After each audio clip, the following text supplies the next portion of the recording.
End of the world, huh? Yeah, May 22nd, my German ass.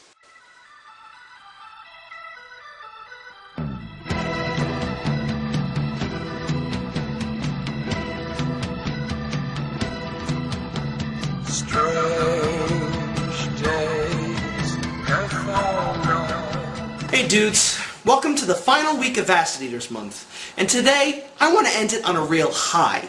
The type of high that not even Indigata Devita could bring. And to do that, I'm going to be looking at a movie made by the true master of psychedelic cinema, Ralph Bakshi. If you're looking to see animation at its most hardcore, then Bakshi is the person for you. This is the kind of guy who likes to push the limits of the content he puts in his films, with sex, racism, violence, and all sorts of nasty stuff you wouldn't see in regular cartoons. And those who have been watching my videos for the past year would have known that I happened to review Bakshi's first feature film, Fritz the Cat. And regardless of what people may have said, don't think for a minute that I've changed my mind about that movie. It is gutter trash. Personally, I just think Bakshi has made much better films, like Heavy Traffic, Coonskin, and not forgetting tonight's feature presentation, the 1977 animated fantasy, Wizards. After all, what could be more hardcore than a movie taking place in an apocalyptic world filled with evil wizards, fairies, elves, dwarves, and evil mutated Nazi devil monsters? Fuck yeah, I'd watch that! I mean, where else would you find something that awesome? In the 70s. Yeah, whatever.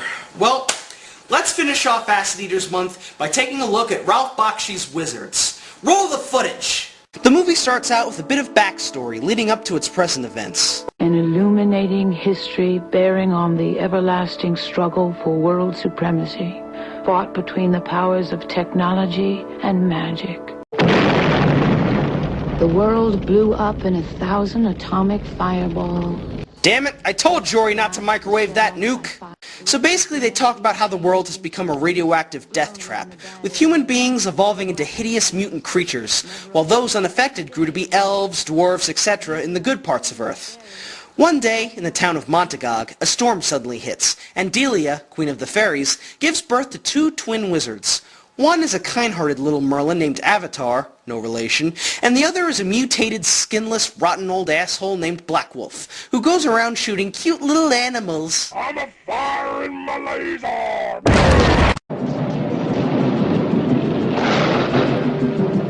After a duel between the two brothers, with Avatar coming out victorious, Black Wolf runs away, but he vows that he will meet Avatar once again, and when that happens, he'll cut off his ass, put it in a box, and mail it to him the next day.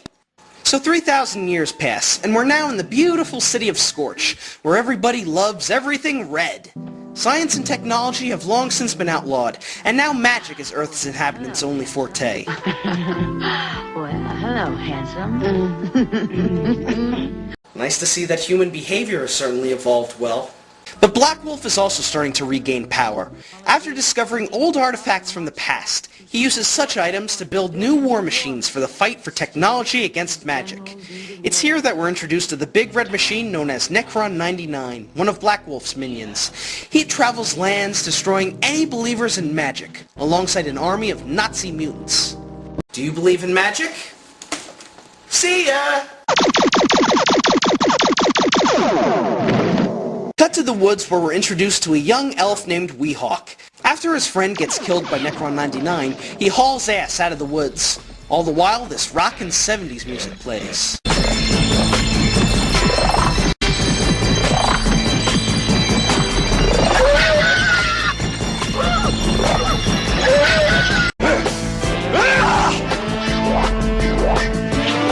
Right between the eyes! Speaking of eyes, is it me, or does the red guy here have the ability to make his pupils appear and disappear? I don't know, maybe it's a special kind of vision technology. He is a robot after all.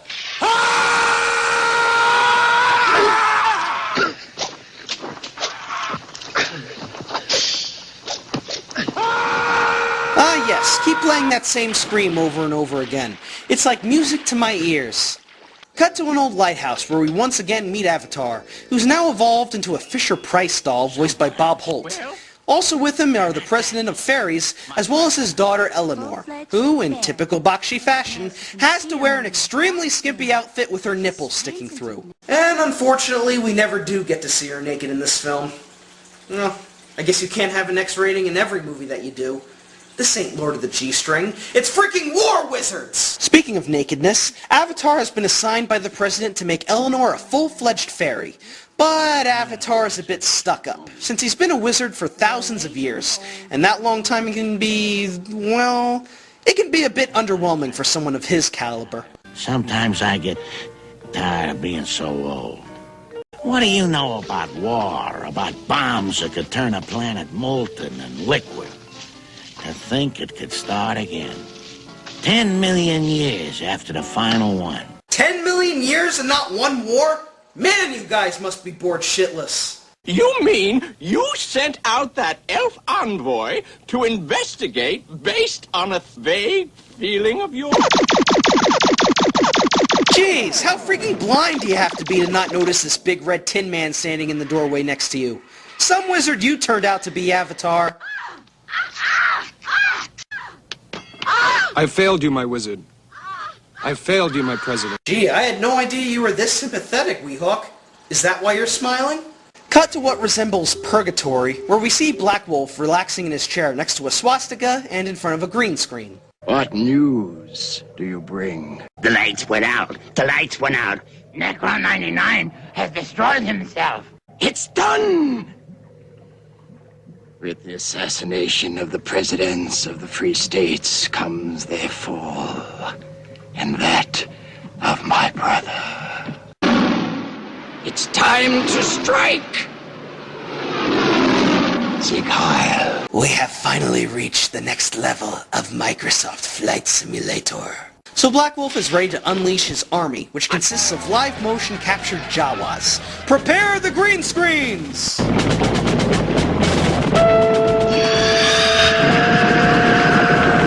Ah, yes, the classic rotoscope effect.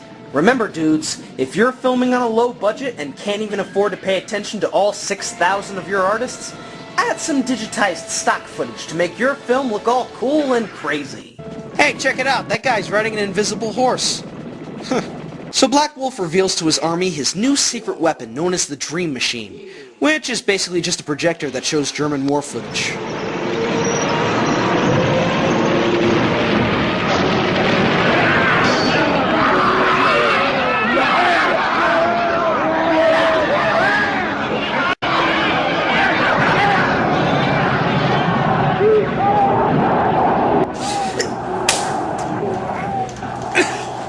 Sorry, force of habit. German blood, you know? So the Dream Machine is used as a sort of distraction against all opposing forces unknown of the horrors of war and fighting. As a result, they all get massacred. Cut back to Montagar, where we see Necron 99 is subdued, and Avatar explains that they need to find and destroy Black Wolf's Dream Machine and Scorch. Of course, Avatar is an old fart who doesn't want any part of it. Black Wolf's castle in the land of Scorch. When do we leave? Leave? What do you mean, leave? You gotta be kidding. I'm too old for this sort of thing. Just wake me up when a planet's destroyed. Which again makes me question how Avatar is supposed to be such a wise old wizard, and yet he acts like a complete dried out couch potato living in a flat in Brooklyn. He doesn't even seem to care that his friends are going to be going on a dangerous mission to defeat, oh, I don't know, his own brother? All right. I was just testing you. Why don't you sit there for a couple hours while I figure it out? Okay.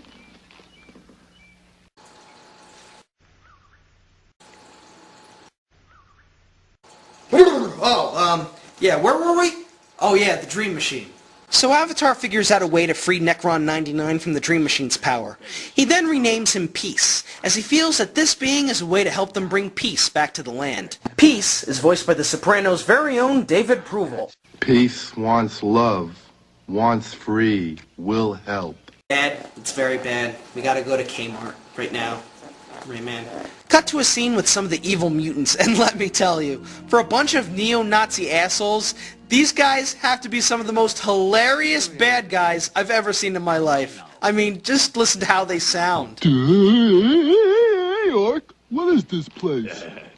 Dumbo. It's religion, man. Ain't you heard? Religion? Yeah. Then there's this legendary scene. They've killed Fritz! They've killed Fritz! Those lousy, stinking yellow fairies! Those horrible, atrocity-filled vermin! Those despicable animal warmongers! They've killed Fritz! Take us, you green swine! You black-hearted, short bull-legged! Max, I'm okay. I'm okay, Max. Just a scratch. Look, I'm all right. There you go again, stepping on my lines, raining on my parade, costing me medals. Oh, damn! Ooh. Oh, Fritz. Fritz, get up, for God's sake. Get up! They've killed Fritz! They've killed Fritz! Well, that's what you get for raping our minds with Fritz the Cat Plucky. Hear us, O Lord, hear our petition. No, Oh, Lord, we cry out to you. Lord, hear our prayers. Wait, what's this? Hear the prayers of thy humble servants. Oh, Lord God, Lord God, do not hear us in our hour of need. We need you, O Lord. Well, this is going nowhere. Fire in the hole! Cut back to our heroes who are now making their way through this forest when they're suddenly surrounded by a bunch of overly happy fairies.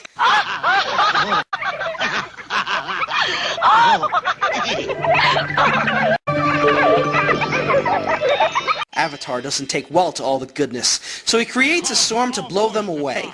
Oh, winds of abysses, howling through the stars, and eons of centuries. Oh, lords of the whirlwind black, gray, and white, I call upon you. I summon you from your ancient timeless travels to ride the winds of blackness and come forth!